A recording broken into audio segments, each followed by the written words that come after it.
laban sa mga bagyo asin iba pang mga kalamidad. Amang makakamhan, iniitaas mi ang samong mga puso sa pagpasalamat huli kan mga ngangalasan kan sa imong linalang. Huli kan sa imong pangataman sa pagtao mo kan sa mong mga pangangaipo digdi sa daga, asin huli kan sa imong kadunungan na nag-aantabay kan lakaw kang bilog na kinaban. Inaako mi na nagkasala kami sa imo, asin sa kapalibutan. Day kami naging marhay na paraataman kan sa imong linalang. Day mi nasabon asin nautob ang sa imong kabutan na tamanon ang kinaban. Ang kapalibutan nagsasakit huli kan sa mong mga salanggibo, asingunyan namamatean mina ang padusang balik kan sa mong pag-abuso asing kapabayaan. Padagos ang labi-labing pag-init kang kinaban. Huli ka ini, naglalawig ang tig-initan, nagdadakol asin nagkukusog ang mga bagyo. Uran, baha, pagtuga kang bulkan, asin iba pang mga natural na kalamidad. Dai kaming mabibirikan, kundi ka, mamumuto nama. Sa imo kami minahagad, ning kapatawaran kan samong mga kasalan. Ilikay mo kami, ang samong mga namumutan, asin mga pagrugaring, sa peligro nin mga kalamidad, natural man o kagibuhan nin tao. Antabayan mo kaming magtalubo na maging mga responsabling paraataman kan sa imong linalang, asin mga matinabang na parasurog kang kapwang nangangaipo. Huli ki Kristo sa mong kagurangan. Nuestra Señora de Salvación, ipamibi mo kami.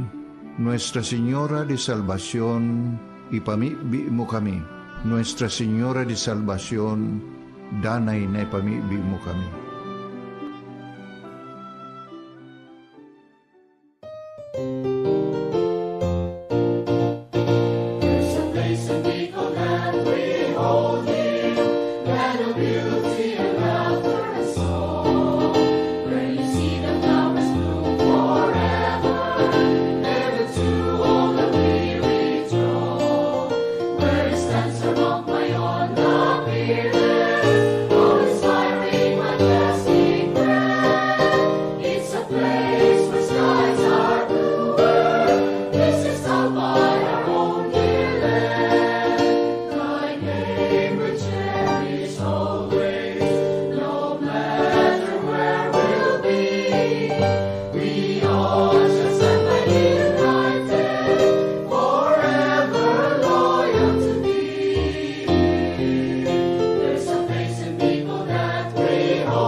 Patuloy ang pagbibigay serbisyo para sa mga kapitbahay. Maghahatid ng mga mainit na balita at informasyon. Mga detalyadong programa para sa inyo lahat. Ito po ang Mayong Internet TV. Ang iyong kapitbahay. Makikwentuhan kay Anessa Panyo. Kanyang programang Chit-Chat with Anessa. Chit-Chat with Anessa. Dito lang sa Mayon Internet TV. Ang kapitbahay nyo. Chit-Chat with Anessa.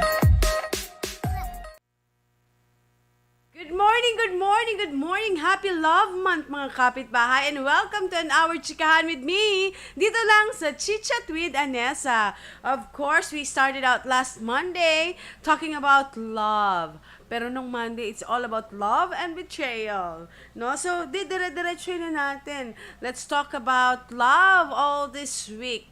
And of course, today is we will be talking about the 5 language of love.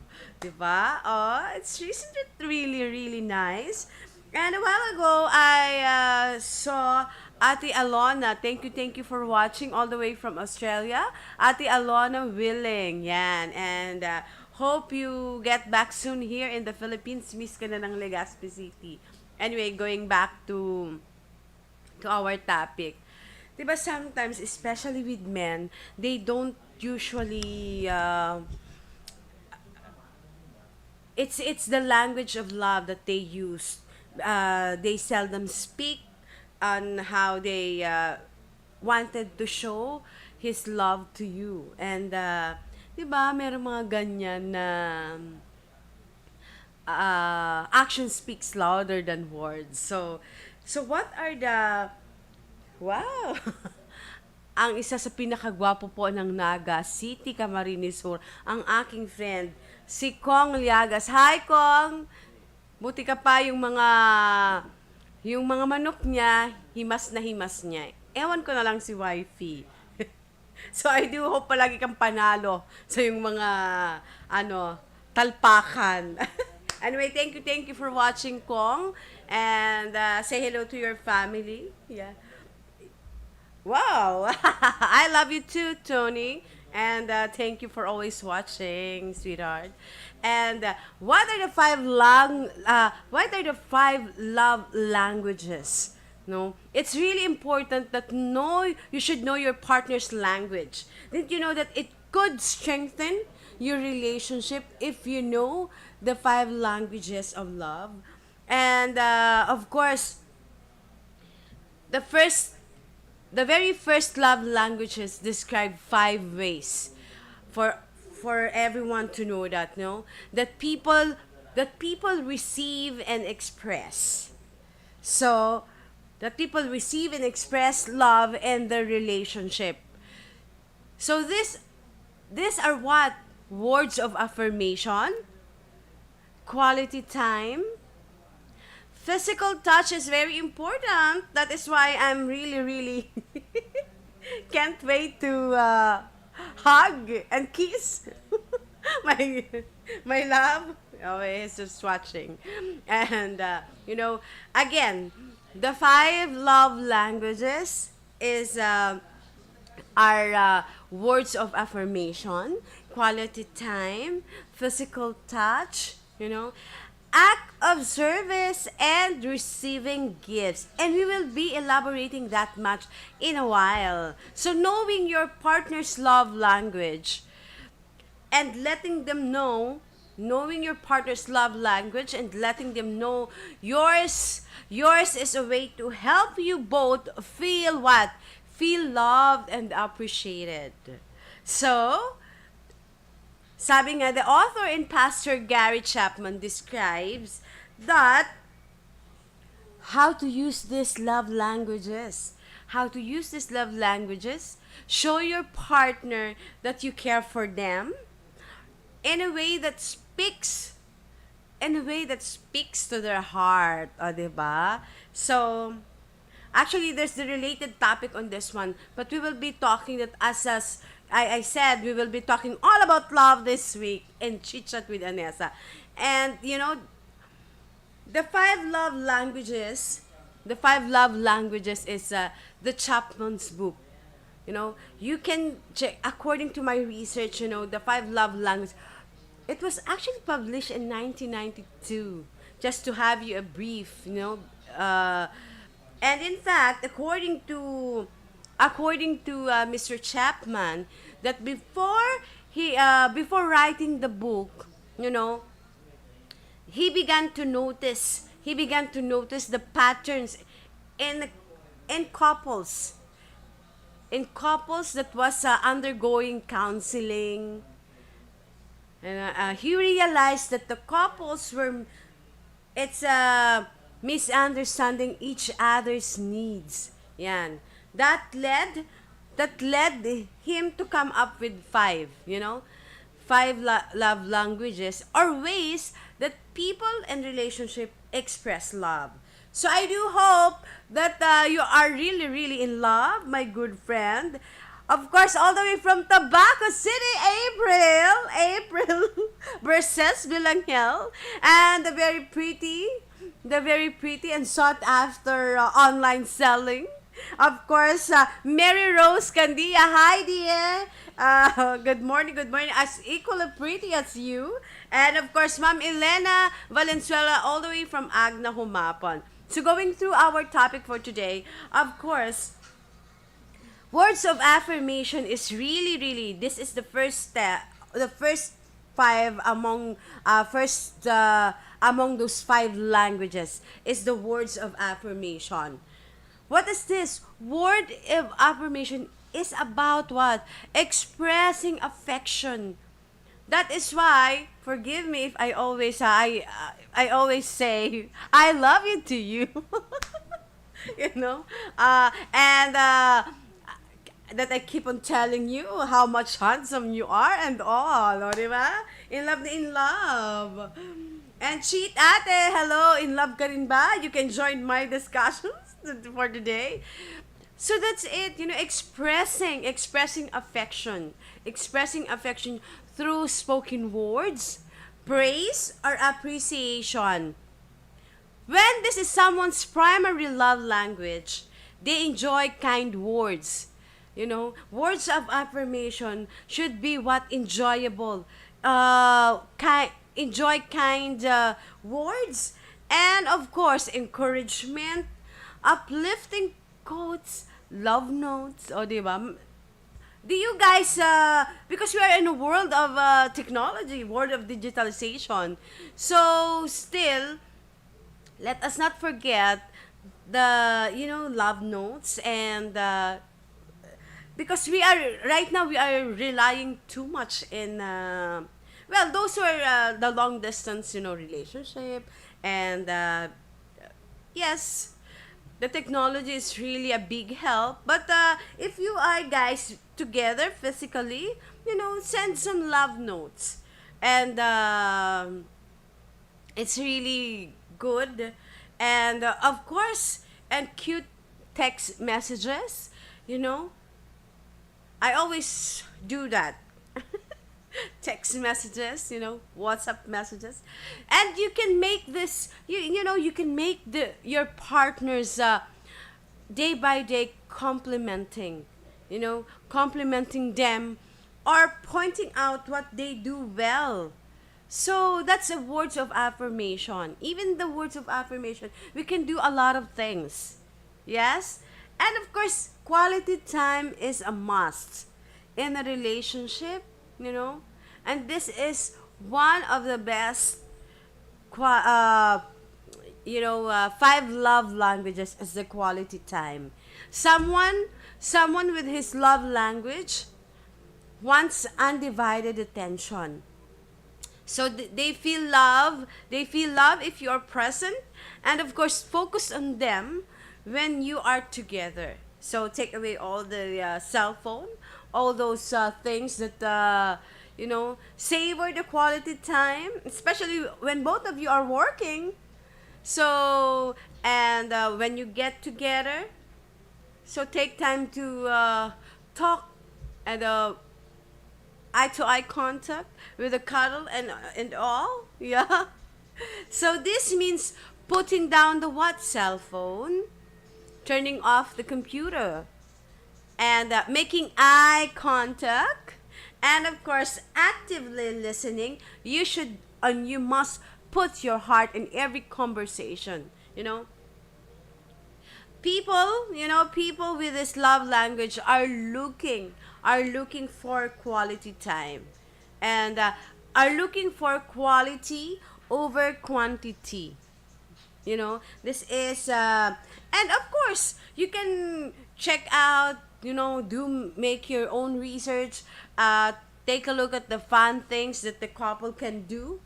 And, that's a part of being or having a quality time.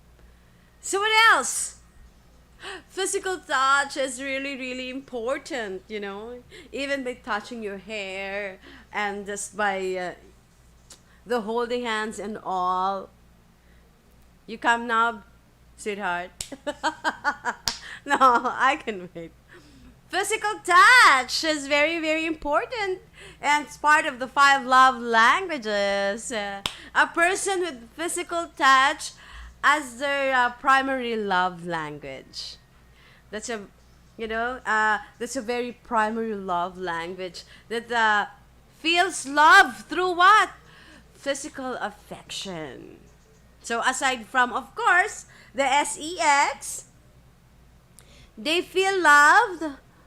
Aside from making love, of course, they feel loved when their when their partners hold their hands, touches their arms, or gives them a massage. Ooh. And at the end of the day. So that's it. So this is a person's idea, person's idea of perfect date night. So include cuddling on the couch. Even if you're in the house, you can do cuddling in the couch with a glass of wine, and good movie. They simply want to be close to their partner physically. Yan. I guess you're doing this, Jason Huevos. Good morning to you, Jason Huevos, and I do hope that you're really in love with your partner as well. So what else? Act of service. Act of service. Act of service are nice things. Nice things that you do for your partner. That make them feel loved and appreciated, such as what? Helping with the dishes, simple as that, doing, running errands, cooking, and even vacuuming and putting gas in the car and all, for as long as, you're doing that out of love. Isn't that right? Say hello to our station manager, Mary Ann. Thank you for watching. And good morning. And of course, receiving gifts. Since gifts could be, it's not necessarily it's monetary. It's, they said, even it's cost 5 pesos only. It's the thought that counts. So receiving gifts for someone who uses and responds to this love language, gift giving indicates what? Love and affection. So they treasure not only the gift itself, but also the time, the time and the effort that the giver, put into it, that your partner put into it. So regardless of how cheap or how expensive, I it's really the thought that counts, okay? And people who enjoy receiving gifts are part of the primary love language. It is, do not necessarily expect large expensive presents. Of course, it's more the effort. It's more the effort and thoughtfulness, thoughtfulness behind the gift that really counts. So when you take time, to pick out a gift, 'di ba? We're really, really feeling overwhelmed when we go to the big shopping malls and right now online, no, and picking a good gifts for your loved ones, your partner, your boyfriend, your girlfriend.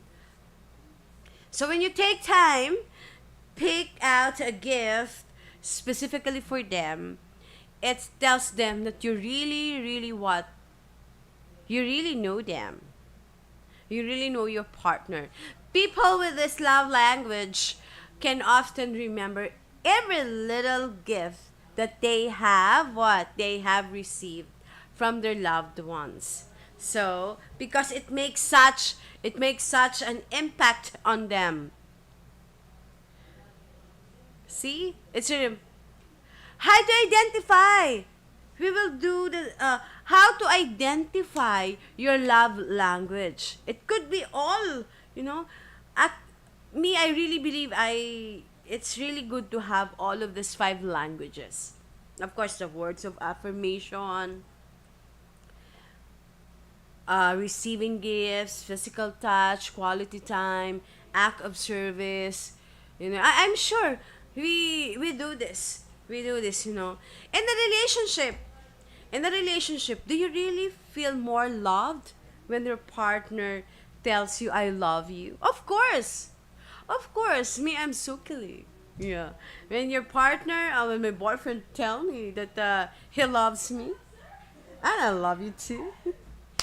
Or praises something that you did, surprises you with meaningful gift, plans a trip with you, and volunteering to run the errands. That's act of service, of course. And hold your hand while you're walking. HHWW. Holding hands while you're walking. Answering these questions could give you a hint. Answering this question could give you a hint as to what your love language might be. You could also try to recall the sorts of things, the sorts of things that you asked for in a relationship, or consider how you express love for your partner. And according to Chapman, he also offers, in fact, he offers yung mga 30 questions quiz for partner to really help you determine your dominant love language. The dominant love language. Isn't that really? I would like to play with that with you, sweetheart.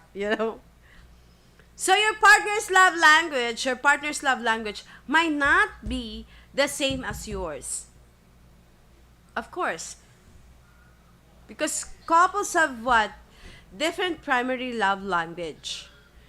Even as a couple, you have a different primary love language, There are bound to be misunderstandings.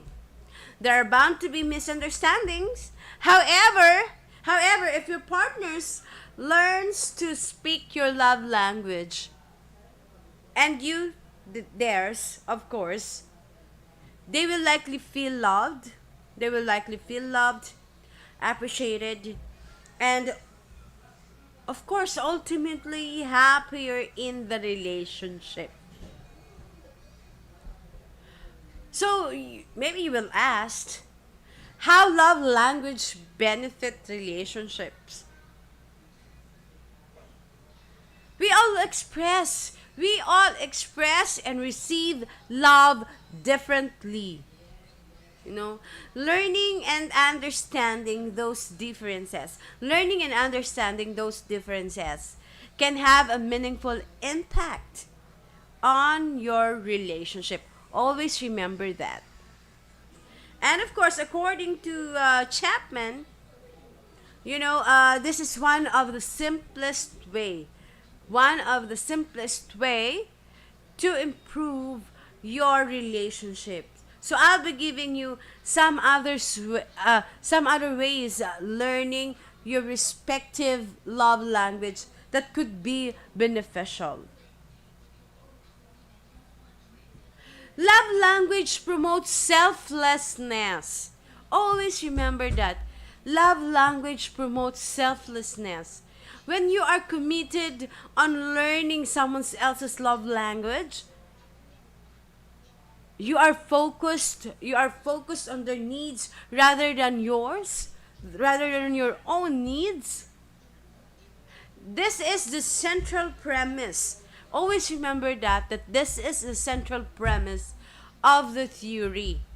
The Chapman's theory. couples should work to learn their partner's love language. Rather than trying to convince your partner to learn theirs.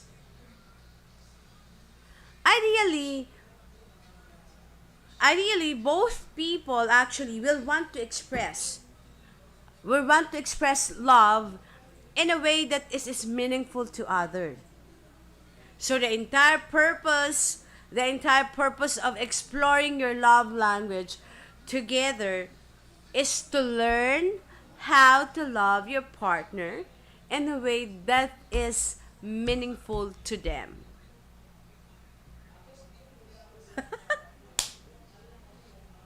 Good morning, my pretty friend, Jessica Romano Imperial of Travel and Tours. Good morning, Dr. Love. Thank you. This is actually, a week episode is for you, amiga.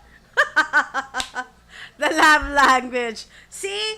You should learn, Jessica, this love language so you won't be, keep asking. See? So, love ka talaga niya. Anyway, it's 9:30. So, please, stick with me. We'll just cue for a commercial. Next. Magbabalik po ang Chit Chat with Anessa. One rider party list, isang partido na palaging tumutulong sa iba. One rider party list, basta nasa tama ka ay ipaglalaban ka niya. One rider party list, asahan mo nang kahit nasaan ka pa.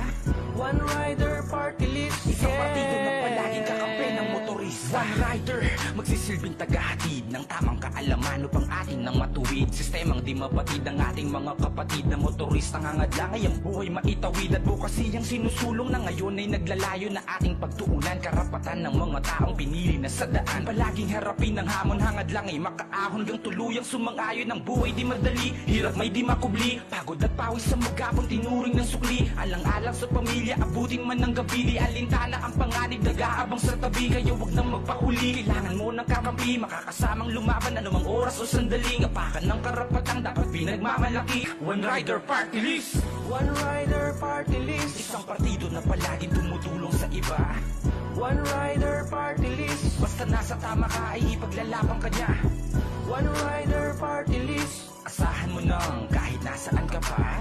One rider party list, isang partido na palaging kakampi ng motorista. Maraming tao na kanilang mga natulungan, Luzon, Visayas, Mindanao, kilala ang pangalan na siyang naging sumbungan, takbuhan kapag kailangan ng kakampi sa daan sa tuwing pinapanigan ng batas ng abusadong pamamaraan. Kaya karapatan namin nakakaligtaan, mga di tumatanggap ng makataong dahilan. Basta nahuli ay nahuli ka, wala nang paliwanagan. Kahit buhay di madali, hirap may di makubli. Pagod at pawis sa magapon, tinuring na sukli. Alang-alang sa May training exercises sa mga sundalo. Bakit? Para lalong gumaling pa sila sa kanilang tungkulin.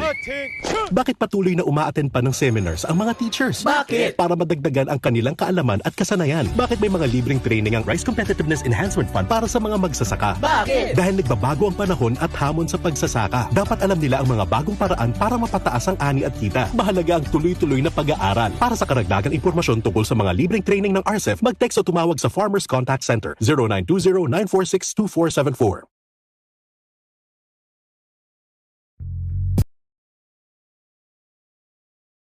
Sa iyang inaksyonan, mga programang magagayon talaga.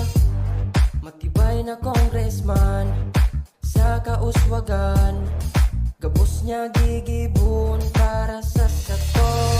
May Bicol International Airport, magayon na sindikalidad, MSEQ roads, mga infrastruktura, livelihood training, katabang pa ang TESDA, ayuda, asistensya, yaon ang tupad. May modernisasyon sa mga universidad, sa BIU, salamat libreng tuition fee, dahil sa tabang ni Kong Joey. May modernong ospital, mga pasilidad, sa tung naresibiya, mga tabang medical, sa BRTTH, Bicol Heart Center, Bicol Cancer Institute. May mga bagong tulay, mga eskwelahan, mga patinampo sa lambang banwan, mga water system, kadakol pang iba ang naginibokan mabuot na kongresista. Kong Joey. Takam ka na ba sa lechon? Wes, order na sa Laylands Native Lechon. Malinamnam, malutong, at juicy. Kaya naman binabalik-balikan sa lahat ng okasyon. Pwedeng-pwede yan. O, tawag na o mag-text sa kanilang CP number 0915-875-8030 at hanapin si Mr. Jones Asyado. Sila ay matatagpuan sa Purok 3, Bariis, Legazpi City. Laylands Native Lechon. Sarap! Ang sustansya'y kailangan ng palay sa pagkape. Ngunit paano makakabit? Pinakamataas na ari. Kung presyo ng pataba'y mataas sa merkado. Problema sa abono? Abonong Swak Combo ang sagot sa problema mo. Gagabayan namin kayo sa uri, dami at panahon ng pataba na ilalagay nyo. Gaganda na ang ani nyo, maaari pang makatipid ng hanggang 4,000 piso. Subukan ang abonong swak. Swak sa budget, swak sa palay. Para sa karagdagang impormasyon, mag-text o tumawag sa PhilRise Tech Center 0917-111-7423.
Makikwentuhan kay Anessa Panyo sa kanyang programang Chit-Chat with Anessa. Chit-Chat with Anessa. Dito lang sa Mayon Internet TV. Ang kapitbahay nyo. Chit-Chat with Anessa. Yeah, and we're back here at the Chit-Chat with Anessa. Time check, it's 9:37 in the morning. Susunod po sa akin si Sir Bobby Ala sa Alarangkada. And, of course, say hello to Charmaine Beludo. Thank you. Good morning. And, again, say hello to my good friend Jessica Imperial. Thank you for watching. So, yan. We are talking about love language. So, what is this, you know? Sabi kanina, love language promotes selflessness. And love language create empathy. Always remember that. As you learn more about how your partner expresses love or experiences love, you know, you learn to empathize. You learn to empathize with them. It helps you step outside of yourself for a moment, and take a look, at what makes another person feel significant and loved. And when couples are committed to learning and using the love language, or using the love languages rather, they increase their emotional intelligence. They increase their emotional intelligence and learn how to put someone else's needs, you know, above their own. Very you ini, Jessica. You are this, Jessica. Yung, putting the,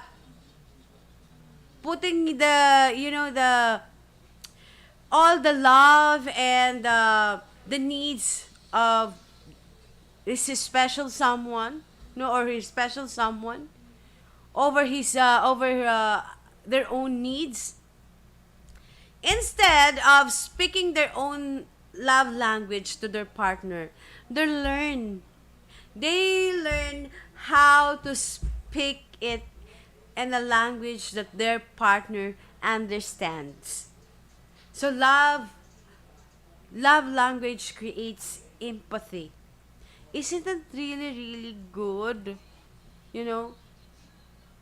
Of course, when we are in the love language of one another. But you'll also connect, you'll also connect in deeper, deeper, more significant ways. When this happens, your relationship feels more intimate. Of course, love languages aid personal growth. Focusing on something or someone outside of yourself can lead to personal growth. Loving your partner in ways that are outside your comfort zone forces you to grow and change and to look outside yourself. Love language help you share love in meaningful ways. When couples start speaking, with one another's love language, the things they do for each other become more intentional and meaningful. And they are saying, I love you. They are saying, I love you in ways that make sense to their partners, who then feel noticed, who then feel noticed, content and appreciated. I would like to say hello to our Armor President, Sultan Wali. Good morning, press, of course. Sultan Wali News and Views. Thank you for watching. And among friends. Yes, the love language of my good friend Jessica is to always cook delicious food for us, regardless of how expensive the the ingredients and all. Thank you, Jess, for always preparing Swamtus lunch. For example, if your child's primary love language is words of affirmation, they'd like to hear verbal praises or I love you. Affirmation in your child's what they're doing in school. That's a form of love language. So it's highly individual. A coworker might feel more appreciated if you use one love language instead of another. And always remember, mga kapitbahay, that your love language can also change occasionally. For instance, if you had a bad day, if you had a bad day at work, you might prefer a hug from your partner, rather than encouraging words. The key to this is a regular communicate. To regularly communicate, communication. And as what your partners needs to feel cherished, heard, appreciated, and loved. Then put this into practice.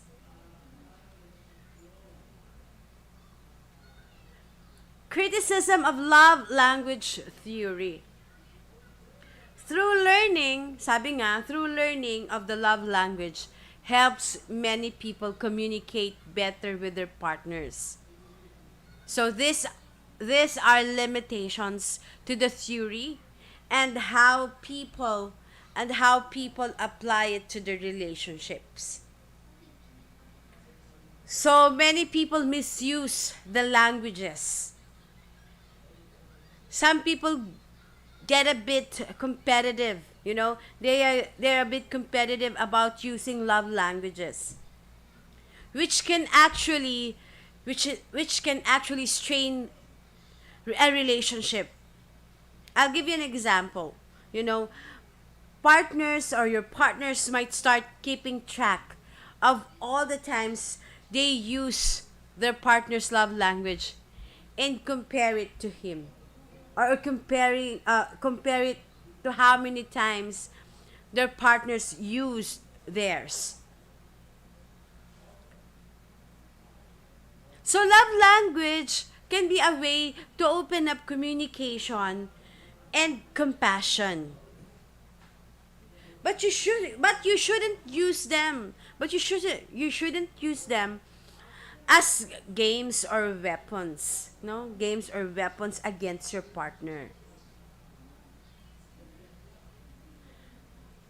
Some people continue to their own love language instead of their partners to show they care, and that's okay. For as long as you're not, putting harm with your partner. In fact, you can be in a relationship with someone who doesn't share your love language. You know? Try to be understanding. Try to be understanding and open. You can recognize and appreciate your partner's actions. If they, you know, you can appreciate your partner's action even if they don't match your own love language. Even if they don't match it, perfectly na sinasabi. Of course, there's no such thing as perfect. They don't fix other relationships' problems. The five languages won't fix all your relationship issues. They are simply one tool. Love language is simply one tool that you may use or that you can use to improve communication with your partner. And in fact, research shows that people or couples who uses other love languages feel the happiest within their relationships. When they also use self-regulations, tools to handle their own emotions. While the other love languages were a tool for the couple's accountability for their emotions and behavioral changes contributed to the most of their overall happiness. And I'm just distracted outside. So your love language can change. It's important to accept. It's important to accept and expect, the love language can change over time, especially given life stressors. Si admin, hindi sa akin. Or major changes such as having children. Of course, they may lead to also pressures on partners. Bakit? Many people, admin, okay na? Okay. Many people many people talk about love language in the context of committed relationships or marriage. Remember that learning and understanding your own love language is an important tool for you, and practice self-love. You, of course, you want to avoid putting much pressure on your partner to constantly express your love language to you. One study found one study found that the biggest obstacle that couples who were actually using each other's love languages was that the recipient often didn't recognize that their partner was trying to use their love language. So it's crucial, it's very crucial that the recipient recognizes their partner's efforts, no? Even if they don't exactly meet expectations. They perpetuate heteronormativity. Heteronormativity. What is this? According to my research, Chapman's original model focuses on heterosexual couples, even though that the theory can actually apply to any partnership regardless of their sexual orientation. So, if you're reading, the five love languages, and you aren't in a heterosexual relationship, or aren't heteronormative, so it might feel frustrating to be excluded, What is heteronormativity? Heteronormativity is this assumption that all people are straight. All people are straight, and that romantic and sexual relationships are always between one man and a woman. It assumes that heterosexuality is the default sexual orientation. That's it's only normal, a natural way to express sexuality and attraction. So that it's we are talking about the five languages for the. I'm not saying that those who belong to the LGBTQ are not normal. This is really identified to a man and a straight man and a woman relationship.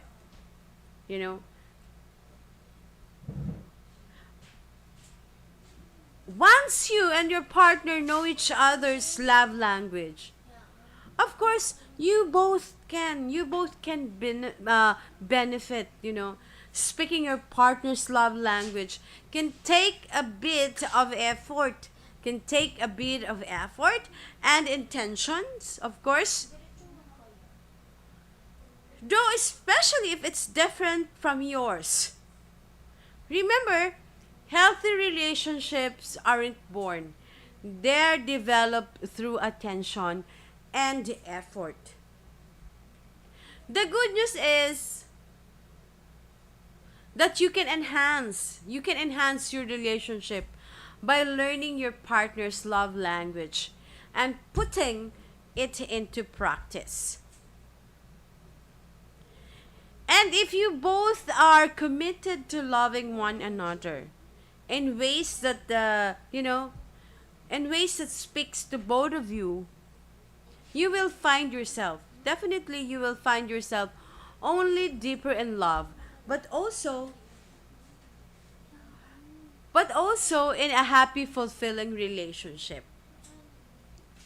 So, so that's it. I do hope, that I know that we all doing this love language, and it's really good. It really feels me, I keep doing all those 5.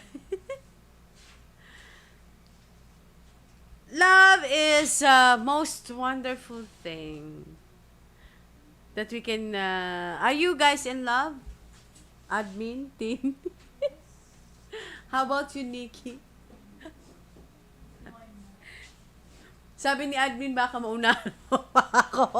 Wag naman. Wag naman. Anyway, we have, as usual, full packed here inside the studio because of our Bicol University on-the-job training. And Sir Bob is here. So again, thank you for keeping your time with me. Dito lang yan sa Chit Chat with Anessa. You know, I'm really in love. And thank you for always watching. So tomorrow ulit, no, we will be talking more all about, oh wow. Hi, Tita Julia. Thank you for watching. And yes, I'll see you later together with Ma'am San. Later, guys, you check out the University of Santo Tomas Architecture and Fine Arts exhibit, which will be in the SM City, Legazpi. Am I right, Ma'am Juliet? So you can check it out, and you will be one of the best professor right now in the UST College of Architecture and Fine Arts. Of course, Maria Magdamit will be there.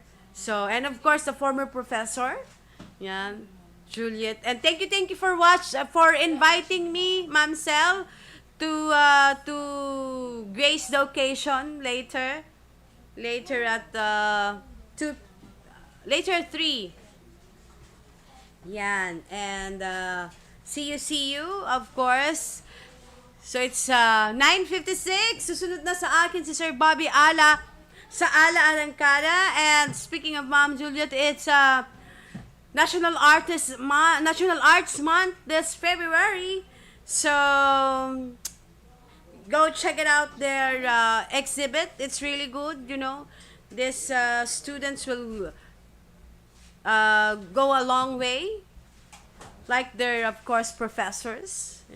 So again, thank you for watching Chit Chat with Anessa. Sa ngalan po ng bumubuo ng Mayon Internet TV, sa pangunguna po ng aming General Manager Gilbert Musni Oriense, and our Station Manager Mary Ann Blanco, and our IT Head Terence Pablayo, our admin Head Christine Oriense, and ang aking napaka-cute na IT Assistant for this morning, Nikki Orense.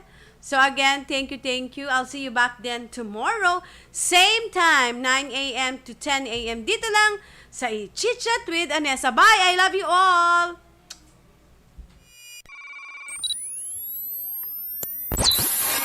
Patuloy ang pagbibigay serbisyo para sa mga kapitbahay. Maghahatid ng mga mainit na balita at impormasyon. Mga kalibreng programa para sa inyo lahat. Ito po ang Mayon Internet TV.